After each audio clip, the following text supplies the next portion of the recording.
Idol, sa galing mo magsalita at sa tinapos mo education, pwede kang mag-work sana sa corporate. Idol, sa ganda ng physique mo, pwede ka pang action sa ganitong show. Sa ganda ng physique mo, pwede ka pang sexy star sa ganito. Pwede ka, dahil sa ano mo sa pag-rap, pwede ka sa mga freestyle rap battle. Okay naman lahat yan. I'm very happy and contented right now. Everything happens for a reason. And the greatest flex natin sa buhay is yung health natin. Hindi po nabibili yung health. And pag nakaipon tayo ng enough na monetary, now we have the freedom to choose kung ano yung gusto natin gawin, yung worth our time and while. Kasi ang time natin, di rin nabibili yan. Konti na lang ang oras natin sa mundo.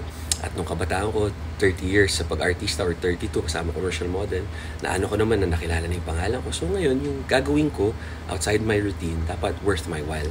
Diba? Ching! So, enjoyin natin lahat ng mga gusto natin. We only live once. Do our best. Huwag tayo mang api ng iba. Tama kayo, mali ako, not your doctor. Do what works for you.